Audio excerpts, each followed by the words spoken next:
Welcome to the Modern Manifestation Podcast. I'm your host, Bree Brown, a business mindset coach, entrepreneur, and a top competitor in a male-dominated industry. I'm a native Texan, the youngest of all brothers, and a lettuce-hating, wine-loving, curses-like-a-sailor recovering perfectionist. I've spent over a decade building my commission-based career, and my life's purpose is helping other women achieve the same multi-six-figure success I achieved before I was 25. I have a passion for helping women with mindset, money, and manifestation skills to help every young woman realize her full potential. If you're looking for vulnerable conversations, professional development, inspiration, or even a kick in the ass to get you motivated, you have come to the right place. Thanks for checking out the Modern Manifestation Podcast. Now let's jump right in to today's topic.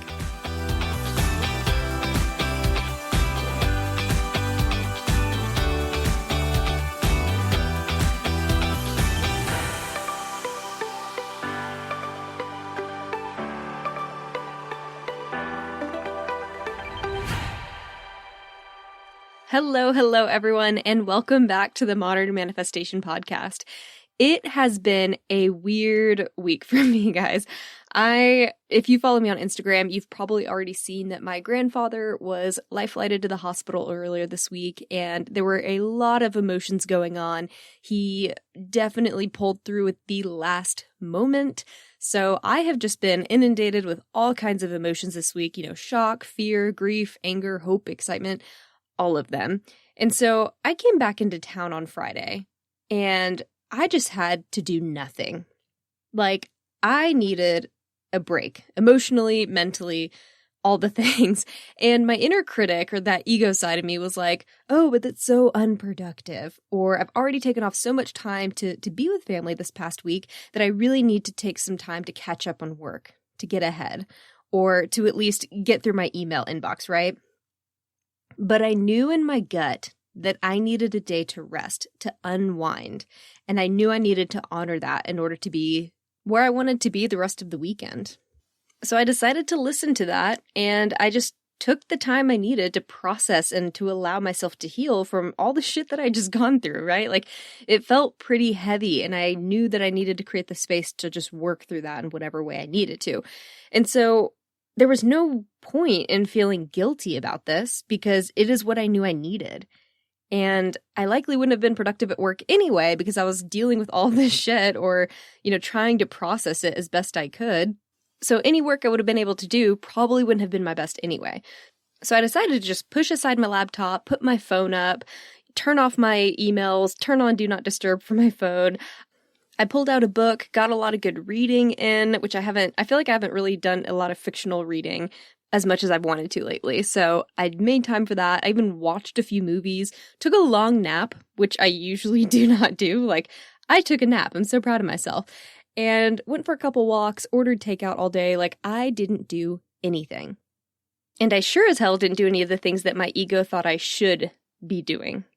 And because of this, I feel recharged today. I feel good. I feel more at peace and more abundant. I feel like I'm back in alignment. So today I want to talk about why resting is critical to success. Because lately, at least in the US, things are starting to return to some sense of normalcy, right? COVID numbers have gone down, more people are getting vaccinated, work days are picking up. Like, there's just this sense of like everyone wants to try to get back to the way things were. And of course there's going to be a new normal, right? Like, no one says that that's not going to be the case. But we're already seeing that work days are picking up, social calendars are booking out, external commitments are starting to rise. But before we jump back into this new normal, let's not forget about the lessons that this pandemic has taught us, right? Or at least me. Like, I know this is a lesson that I absolutely want to carry into the next year. The most critical lesson that I've learned is that rest is productive. I'm going to say it again. Rest is productive. Because a lot of career women, especially early on, make the mistake of brushing off downtime. It's like there's this unspoken rule that to be successful, you cannot have time to slow down and recharge. But I call bullshit on this. We have so much technology now to help us be more productive so that we can afford to take the time to rest. And instead of using this extra time, we decide to be hyper-productive. We decide to use that extra time to help us do more, accomplish more, instead of resting. And this is not sustainable in the long term. And the one thing that I hate is that in our society, rest is often associated with laziness or like the absence of work. Oh, you're resting, so you're not doing anything, right? That's kind of where that idea that rest is unproductive comes from. But no, change the narrative. Rest is the power source of your best work. Say that again. Rest is the power source of your best work. So if you want to be doing your best work on a day-to-day basis, you need to be building in more time for rest. That's going to make you more productive. I guarantee it. And this isn't just Bree Brown's opinion, by the way. There are statistics and studies that are done on this. And from a manifestation perspective, how can you manifest a life that is freer and provides more time if you don't already have it now? If you're not already making that a priority in your life? If you can't even make space for stillness within your current lifestyle, then how are you going to make time for it later? Or how is that going to be a priority for you later if it's not now? Or you say it's going to be a priority later, but again, the habits you're forming now will carry into the successful version of you as well. And when we're this busy, by the way, we are on the verge of burnout. It's the number one cause, just hyperproductivity. So how is that energy helping you create a life of abundance? Because we love to lie to ourselves and say, oh, but when I, quote unquote, make it, I'll slow down and then I'll take more time to relax. And until then, I just have to hustle and grind. And when I finally get there, I'll take my moment to breathe. No, babe. If you're not building these habits now, you won't have them later either. And you can't manifest what you're not a match for. A hyper-productive hustle mindset does not manifest a life of contentment and pleasure. Because those are two very different energies, right? Two very different vibrations. That hyper-productive hustle mindset will manifest more productivity and more things to do because that is the energy. That is what is in alignment with that sort of lifestyle.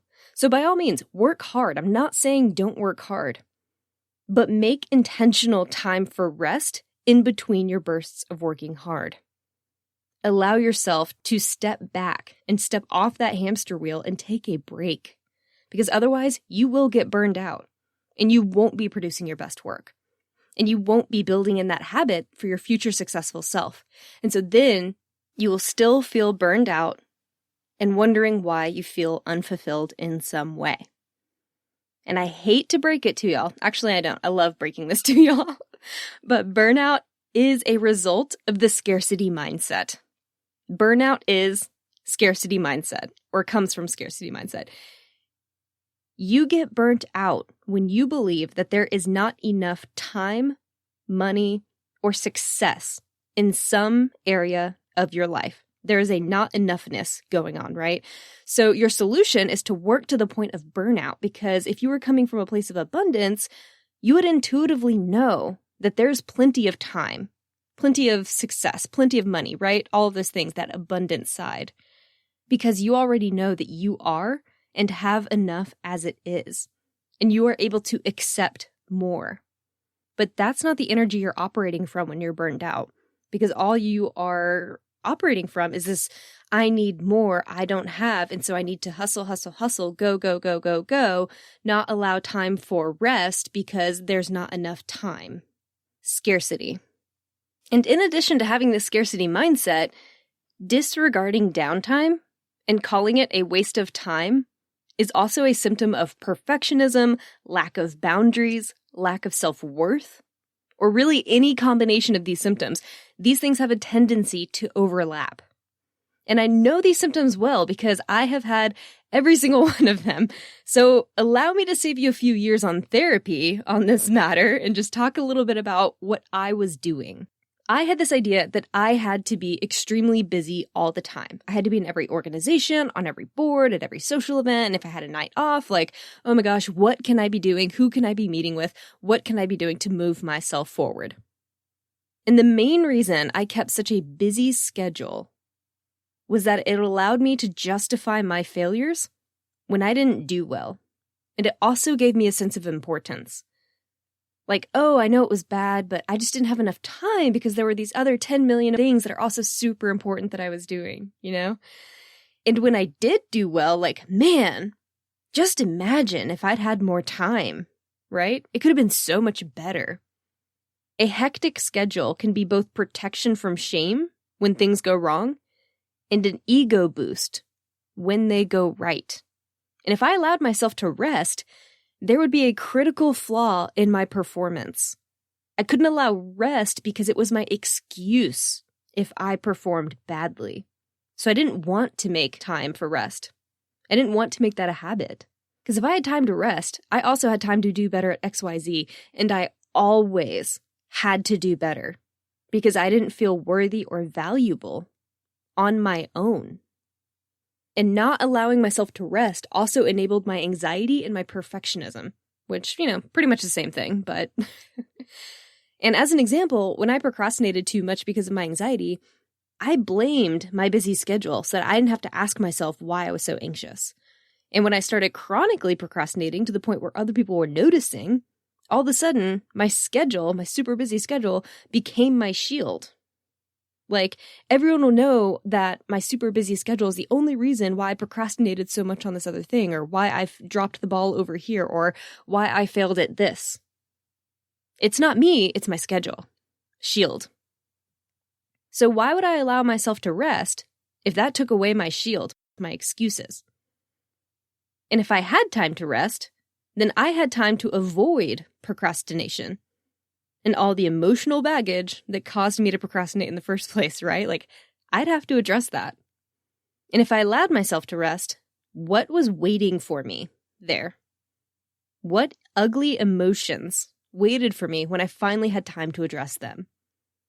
When you have a habit of suppressing emotions, you feel the need to stay busy as a distraction. You might think that if you stop to reflect on the shit you haven't dealt with, that you might not ever stop resting. You might get stuck, or you might get weighted down with all that shit that you haven't been dealing with, that you don't know how to get things going again. You don't know how to get back into motivation or back into the go hustle. And that's when I hear the excuse a lot. But if I stop to rest, I'll lose my motivation.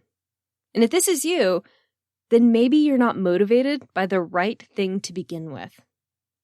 And maybe that is what you do not want to deal with. Maybe that is a huge question for you, and it's just something you're trying to avoid answering. And so you don't want to let yourself get there, because then you have to look at that question and really dive into that for yourself, and that might make you uncomfortable, because you might know what you need to do and you're avoiding it, or you don't want to have to make the decision. It's scary in some way. And when I didn't allow myself to rest, I would literally laugh about not having time as I crammed in more shit to do.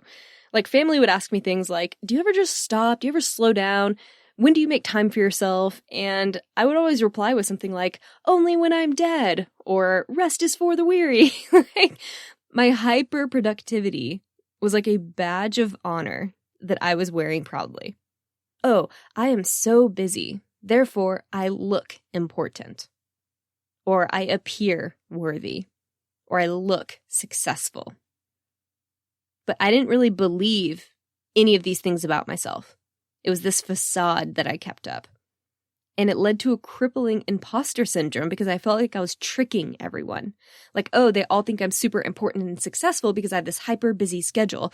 But if only they knew that I have this hyper busy schedule to avoid my anxiety and my issues with perfectionism. And if I stopped to rest, everyone would know that I was a fraud, that all my plates would fall. And if I stopped to rest, I wouldn't have any more excuses. I would have to face the uncomfortable and probably the vulnerable sides of me that I'd suppressed. But here's the thing. When you stop to rest, you are at your most creative. You enjoy pleasure more. So shit like fun, food, sex even, all of that is intensified when you allow yourself to rest. They become way more enjoyable. That's why when we go on vacation, we tend to enjoy ourselves a lot more. We tend to have better sex and better food and all of those things. It's like, how much is actually the new place and the new food? And how much of it is just the fact that you're able to actually notice how pleasurable and enjoyable those things are. And when you stop to rest, your memory improves. In fact, all of your cognitive abilities improve when you're resting. And when you make this a habit, you also find what is important to you, and things become more clear. You also make time to gain clarity on past traumas. So if you're someone that's really trying to work through your anxiety and your limiting beliefs, creating space for rest will help you gain perspective on some of those things and help you work through those things. And rest, or creating time for rest, also creates space for new passions to form. Because rest can be something creative, right? Like sometimes I rest and I crochet. Sometimes I rest and I read. Sometimes I rest and then I go out and garden. Like rest doesn't have to just be sitting on a couch, right? It can be whatever refills your cup, like whatever re-energizes you. That's what we're talking about here at the rest. It's not you need to be taking more naps. It's not what I'm saying. But when you do rest, you are happier, you're less stressed, you are more connected. And statistics show that you are more productive after you've taken the time to rest your brain, your body, your critical thinking skills even. And studies show that if two people are given the same project and one person takes time to rest while the other person just powers through, the person who rested usually achieves better results in the same time frame with less cortisol. Rest is productive. And rest allows you to become the best version of you. So do not tell me that rest is not productive. Instead, ask yourself why rest makes you feel uncomfortable or even vulnerable. Go there. Figure out why you have to go, and have this crazy, hectic, busy schedule. What is that protecting you from? And knowing everything that we covered in today's episode, why would anyone brag about not having time for rest? Why is there this social issue or this social taboo around resting and laziness? It can't be further from the truth. So I'm taking the opportunity to rest more this week, and I hope you do the same. I want y'all to be honoring your own needs as well. So a few actionable tips: make a plan this week. Schedule in time for rest. And if you're one of those people like me where you live by your schedule, literally block time in your calendar for rest and do not compromise on that schedule block. Like if someone else is trying to have a call or a meeting or they're trying to huddle up with you on something and that is during your rest block, say no. Hold that boundary. Rest is important and it makes you more productive. Therefore, rest is just as important as eating, drinking water. You need to incorporate it and you need to honor it for yourself. So please let me know how it's going for you. DM me on Instagram or just tag me in like out of office photos that's like, hey, I'm owning that I need rest. So I'm going to be MIA for the next day or two. Like, hell yeah, tag me in that shit too. I want to see that you guys are being very intentional about creating space for rest. So while everyone else is trying to get back into the hustle, go lifestyle that we had pre-COVID, be the person that holds your boundaries and says no. I want to honor the fact that I need rest. Here's when I'm going to do it. Here's how many social commitments I want to do a week. Here's how many work commitments I want to make a week. And that's another thing. Experiment with what your limits are. I'm one of those people where I can only do 1 to 2 social events a week before I'm exhausted. What number is that for you? Maybe you're one of those people where you're energized when you go and have a lot of social events and you want more social events in your day. Okay, great. But still know what that limit is and then know when you're going to come back from that, right? Like when are you going to rest and do the opposite and embrace that other side of you? And how many work meetings or calls can you have a day before you need some rest to recharge? So experiment with those different thresholds this week. Figure out what your limits are, what your boundaries need to be, and be that person that's very intentional about holding that as things start to normalize again.